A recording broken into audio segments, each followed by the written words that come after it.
Everybody starts small, then some of us work our way up, I suppose.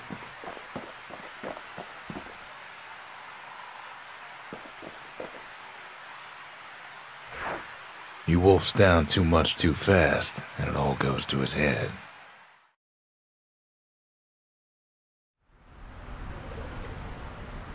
I've said a lot about the kid, but he ain't the only one wrapped up in all this.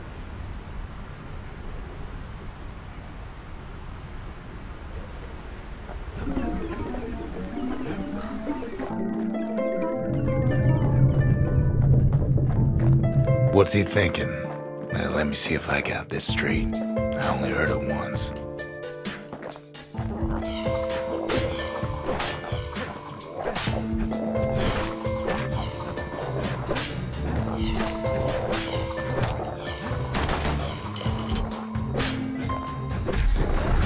Once there was a normal Ura girl, but she wasn't born in the Tassel terminals like the rest of her people. She was from Ceylania.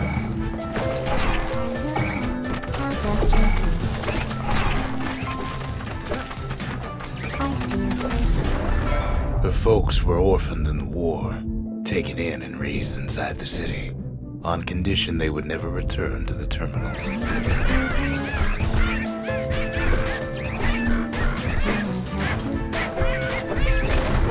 Ura refugees who came into the city had to stay for life. It was a way to reduce the risk of city secrets leaking out.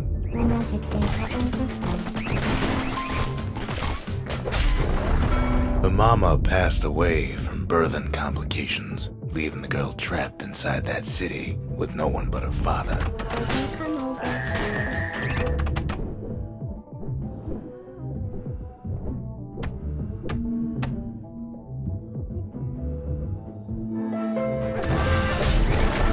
Her father was sharper than a brusher's pike, so he got a job working for the city's mancers. His daughter barely saw him.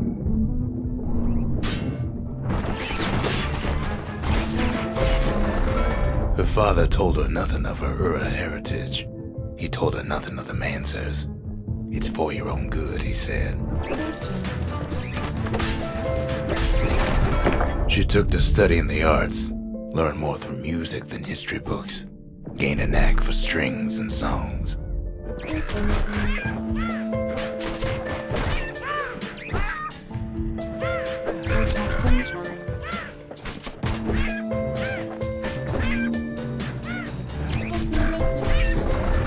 At first, she tried to be like other girls, but her classmates spread word that her father was an Ura trader, selling out the city.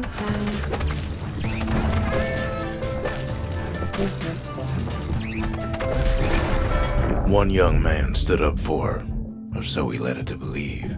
He knew much of her heritage, and she grew fond of him.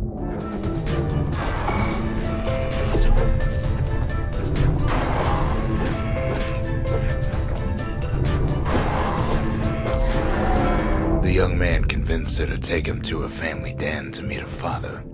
Spoke of how he wanted to meet a man from the terminals.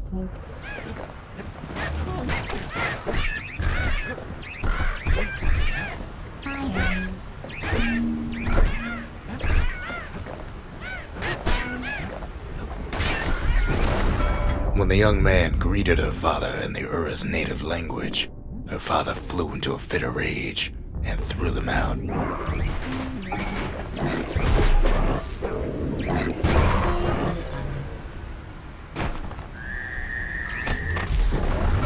The young man never told her that the Ura's native language is not to be used by foreigners. To do so is a terrible insult.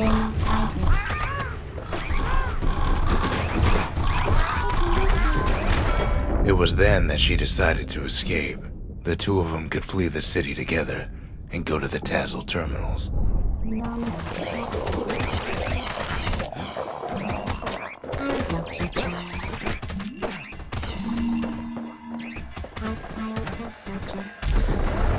They would hide inside a garbage bin until it got ingested by a scumbag, then let him slosh on out of the city for disposal.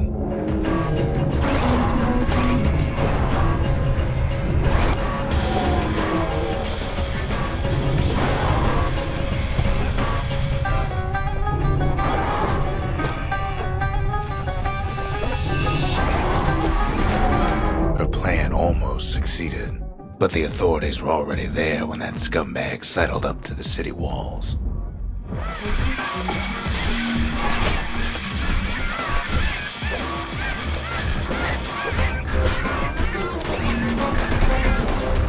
The young man had sent the authorities a tip, told him her father was using her to sell secrets to the Tazzle terminals.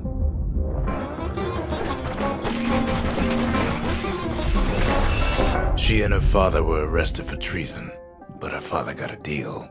Returned to work for the Mansers, and she'd go free.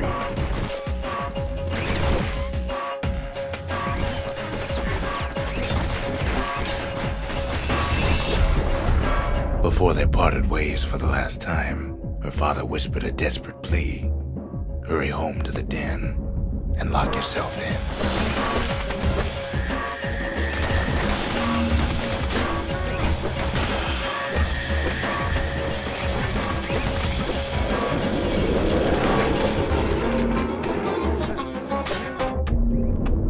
She did as she was told, and deep down underground inside that den, she found a journal written in her father's hand.